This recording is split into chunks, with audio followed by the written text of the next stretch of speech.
Hello friends, if you are coming to the Amalfi Coast, you cannot miss this incredible spot.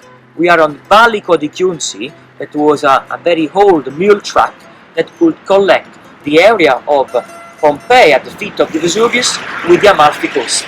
At the valley at my back, there were people living since the prehistorical time, at the ancient bronze. The people who lived there, they were called the Sandastri. The name took place from the famous river Sarno that today is still working along the ancient city of Pompeii. Traveling along these amazing roads, you can find still small shops selling the typical products like fior di latte, special dry mozzarella, or the famous pomodoro, tomatoes of Corbara, and the great lemons for an amazing limoncello. We are at the wonderful Ravello, one of the gems of the Amalfi Coast. Ravello was founded along the 5th century AD, at the end of the Roman Empire. Ravello had the golden age in the late 9th century AD, when Amalfi was the Republic, a maritime republic, and Ravello was an incredible trade market with connections between the Italian peninsula and the Middle East. Ravello from the 11th century started to be a bishop place. That's why you can see behind me there the famous Duomo of Ravello, where inside it's stored the most important relic of this place, the blood of San Pantaleone. Ravello is also the place of the music, where every year there is a famous Ravello Music Festival, and in the late 19th century, Richard Wagner composed the Parsifal in the great Villa Rufolo. The main church of Ravello is the flag of the city. It was built in the late 18th century based on the Monte Cassino Abbey. Inside we have 3 naves with the Roman columns and different capitelli coming from some villas placed here since the Roman time.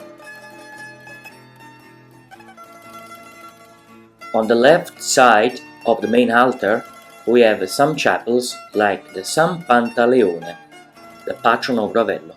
This church was built as an ex voto from the family Carafa, an important noble family from Naples that they had properties here in Ravello.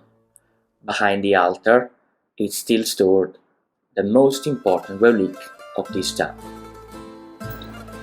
Let's go and see it together. We are going to the Sancta Sanctorum of this place.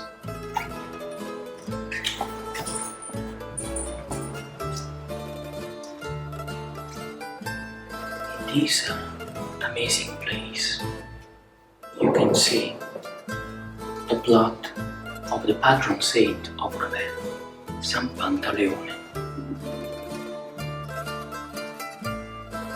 Every 27th of July, the miracle of the blood from a solid comes in a liquid blood.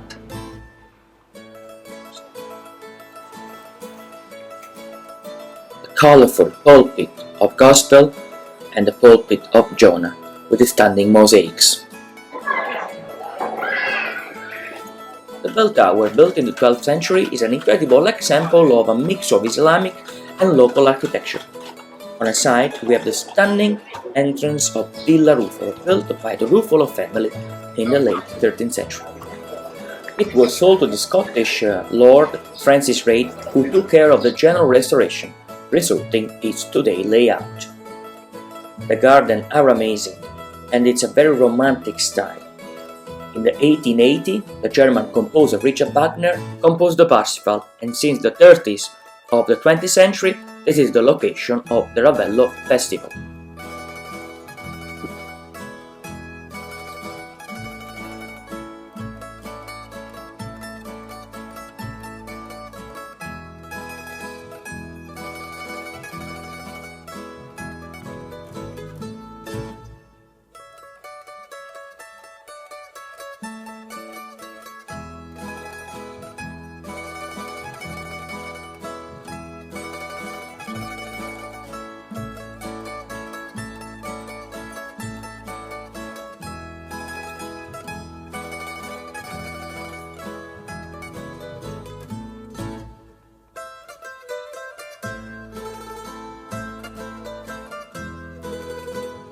Walking through the streets of Ravello is a mix of archaeology, art, history, and botanic. Behind every corner, you are ready to see stunning landscape who inspired the travelers of the Grand Tour.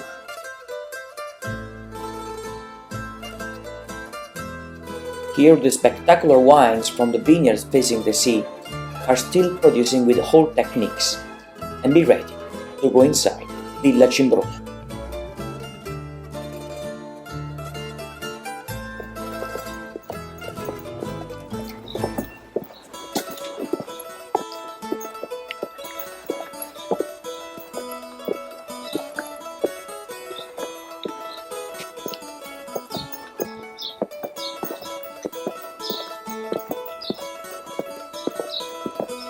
Today inside is one of the most important hotels of the entire Italy, perfect for weddings locations or for a special dinner.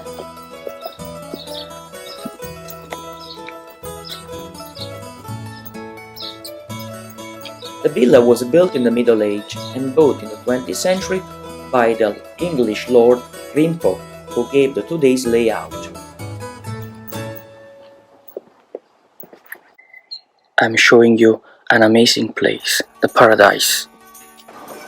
In these rooms, in the 1938, the famous Greta Garbo slept, facing this incredible view. Walking underneath this pergolato is a mix of romantic dreams and exotic perfumes.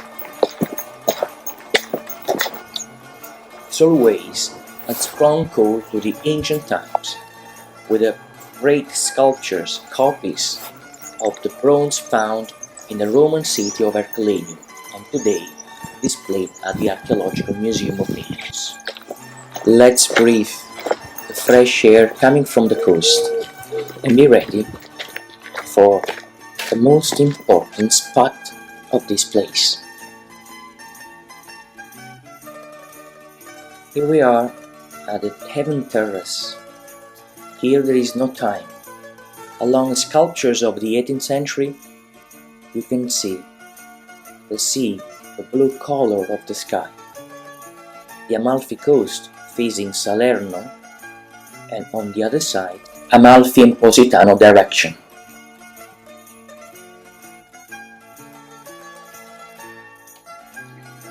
Villa Cimbrione stands on a rocky outcrop known as Cimbrionium. The view here is incomparable. The sky and the sea are mixing their two beautiful shades of blue. The American writer Gore Vidal, who lived in La Rondinaia, said, "This is the most beautiful place that I had ever seen in all of my travels along the world."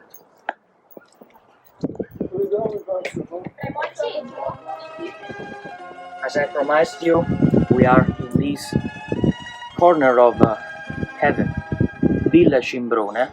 It's one of the most beautiful examples of romantic architecture. Incredible artists like Beckett, Goethe, along their grand tour of the 18th century, came to visit this amazing place. Lord Glenthorpe declared that this place is the most beautiful in the world.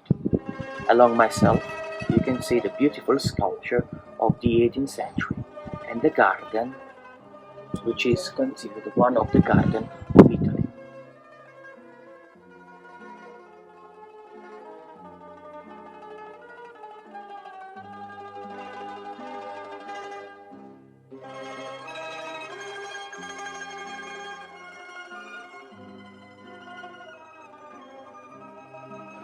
If you like Ravello, be ready for the next stop.